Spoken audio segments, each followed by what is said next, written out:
If you've ever wondered how far a family will go to protect a liar, let me tell you. Mine nearly destroyed me to keep her secrets. My name is Natalie. I'm 28, and if I'd known what my brother's wife was capable of, I never would have let her cross my doorstep. It all started one Saturday evening. My brother, Daniel, and his wife, Vanessa, came over for dinner at my parents' place. I should have known something was off by how Vanessa kept glancing at her phone, smirking every few minutes like she'd already won some private battle. I tried to ignore it, but after dessert, when everyone was sitting around the living room, I finally snapped. I stood up, holding my phone in one hand. My voice was calm, too calm. "Vanessa," I said, "where are my grandmother's sapphire earrings?" The whole room went silent. Vanessa didn't even flinch. She blinked up at me, all wide-eyed innocence. "What earrings?" she asked, as if she hadn't stolen them right out of my bedroom drawer 2 days before. I pulled up the security camera feed from my apartment. I'd installed it months ago because I'd had things go missing before, but I'd never caught who it was until now. I pressed play.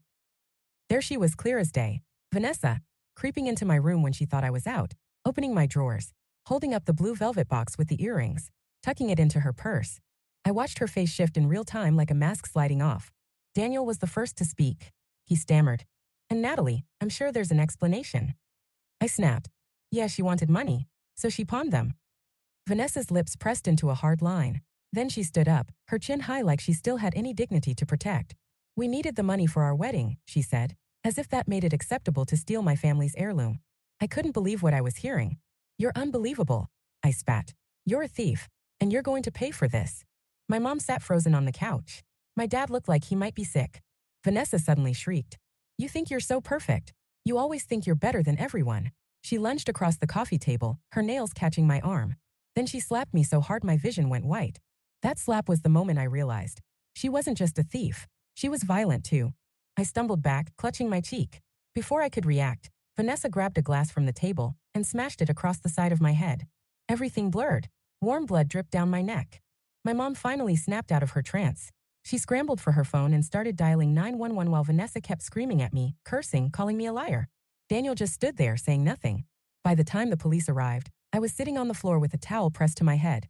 Vanessa was pacing the room, babbling about how I had set her up. The cops didn't buy it. They took one look at my injuries, then turned to me. "Ma'am," the officer said, "do you have proof of the theft?" I nodded and replayed the footage. Vanessa's face collapsed as the video filled the living room again. And then, like it was nothing, she turned to Daniel and hissed, "Call a lawyer." But before he could, the police were cuffing her. The last thing she screamed as they led her out the door. "You'll regret this. You'll all regret this." I thought the nightmare was over the night she was arrested. But in reality, it was just the night she was arrested. I thought I'd finally get justice. But I didn't realize my own brother was about to betray me in ways I never imagined. I didn't sleep at all after the cops took Vanessa away. My head was throbbing, my ear was ringing from where the glass had hit me, and my chest felt hollow. I thought Daniel would call me to apologize, to explain, but he didn't. Instead, the next morning, he posted on Facebook. I'll never forget what he wrote. "Family should never turn on family. Some people care more about money than blood. Vanessa did nothing wrong." I sat on my couch, phone in hand, feeling like the world had tilted sideways. Nothing wrong? Nothing wrong was walking into my apartment and stealing the only thing I had left from my grandmother? Nothing wrong was smashing a glass into my head when she was caught? I almost replied, but then I stopped. I knew if I engaged, he'd twist it. So I turned off my phone and sat in silence. I wish I could say that was the worst of it. But Daniel wasn't done yet, not by a long shot. 2 days later, my mom called. She sounded tired, like she'd aged 10 years in a week. "Natalie," she said, "we need to talk." I braced myself. "Your brother. He says you gave the earrings to Vanessa as a wedding gift. That this was all a misunderstanding." I felt my heart stop. "What?" "He showed us text messages," she continued, her voice trembling. "He said you told her she could have them." I was shaking. "That's a lie. Mom, I never said that." "I want to believe you," she whispered. "But you've always had such a temper." Right then I realized he was rewriting history, and everyone was willing to believe him over me. After we hung up, I called my lawyer. I told her about the texts. She asked me to forward whatever Daniel had sent the family. When I finally saw them, my stomach flipped. They looked real, like messages I might have written, friendly, casual. In one of them I supposedly wrote, "You can keep the earrings if you want. I don't mind." I felt sick. "How did he do this?" I whispered. My lawyer was quiet for a moment. "There are apps that can fake screenshots," she said, "but we'll prove they're forgeries." I believed her. I had to. But every day that passed, more relatives started calling me, lecturing me about destroying the family. My aunt left me a voicemail saying I was vindictive. My cousin messaged me on Instagram. This is petty. You should be ashamed. And all the while, Daniel kept adding fuel to the fire. He went so far as to call my job and try to get me fired, claiming I was mentally unstable and harassing his wife. Luckily, my boss didn't believe him, but the damage was done. I hadn't just lost the earrings. I was losing my entire family. The day before our first court hearing, Daniel texted me directly. If you don't drop the charges, you'll regret it. Think about mom and dad. Think about your reputation. I stared at the screen. For a moment, I almost believed maybe I was going too far. Maybe it would be easier to just let it go. But then I remembered Vanessa's face when she hit me. I remembered the blood running down my neck. I remembered the way Daniel had looked at me like I was dirt. And I knew I couldn't let them win. When the judge finally called our case, I thought it would be simple. But I wasn't ready for the lengths my brother would go to destroy me. I walked into the courthouse clutching my lawyer's arm like a lifeline. Vanessa sat at the defense table in a crisp white blouse, her hair pinned up, as if she were some innocent victim. Daniel was right behind her, holding her hand. When he saw me, he actually smirked, like this was all a game. I didn't know how much more I could take. But then the first witness was called, and everything started to unravel. My distant cousin took the stand. My lawyer asked, "Did my client ever tell you she gave the earrings to Vanessa as a gift?" My cousin glanced at Daniel, who was glaring from his seat. And then her shoulders slumped. "No," she whispered. "David paid me to say that." The entire courtroom went still. The judge looked over her glasses, her eyes narrowing. My lawyer leaned closer to me and murmured, "This is big. Stay calm." I felt my hands trembling under the table. One by one, the people Daniel bribed started confessing. A second witness, an old family friend, admitted he'd been offered money to lie. Then my lawyer presented the text messages. A digital forensics expert walked to the stand and explained how the screenshots were fake. He pointed out inconsistencies in the metadata, the font spacing, even the timestamps. I looked over at Daniel. He was pale. Vanessa wouldn't meet my eyes. When the expert finished, the judge turned to Daniel. "Do you have anything to say?" she asked. Daniel swallowed. His jaw twitched. "I was just trying to protect my wife." There it was, the truth at last. He'd rather destroy me than admit he married a thief. My heart was beating so hard I thought it would burst. The judge recessed for a break. I went into the hallway and sat down, staring at the floor. A few minutes later, my mom appeared. Her face was blotchy, her eyes red. "Why are you doing this?" she whispered. I lifted my head slowly. "Because it's the truth. You're tearing this family apart." "No, Ma. Daniel and Vanessa did that." I stood up and walked away. For the first time in my life, I didn't feel guilty for defending myself. When court resumed, the judge announced she'd heard enough. Vanessa was convicted of theft. But then the judge said something that took my breath away. "Mr. Morgan," she said, turning to my brother, "I'm referring your conduct to the district attorney's office for investigation." Daniel's face went slack. "What?" "For fabricating evidence and attempting to obstruct justice." I don't know if I've ever felt such a rush of relief and heartbreak all at once. The judge banged her gavel, and it was over. For a moment, all I could do was sit there, stunned. I'd won. But at what cost? I thought getting justice would feel like victory, but standing there as they took my brother away, all I felt was hollow. When the bailiffs moved toward Daniel, Vanessa reached for him, sobbing. They cuffed him right there in front of everyone.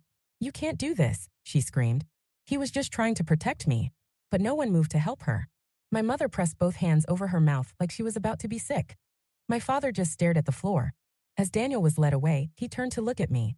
His expression was flat, almost resigned, like he finally realized what he'd done. That was the moment I understood.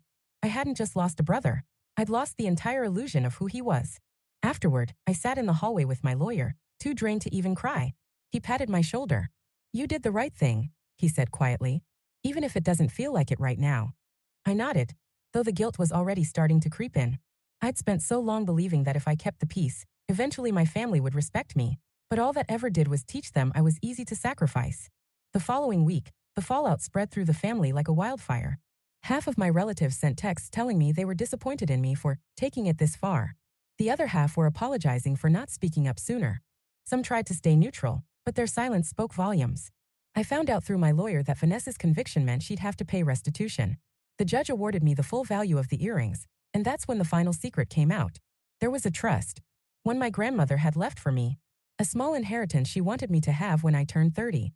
Except my parents had never told me about it. They'd asked Daniel to manage it, thinking he was the responsible one.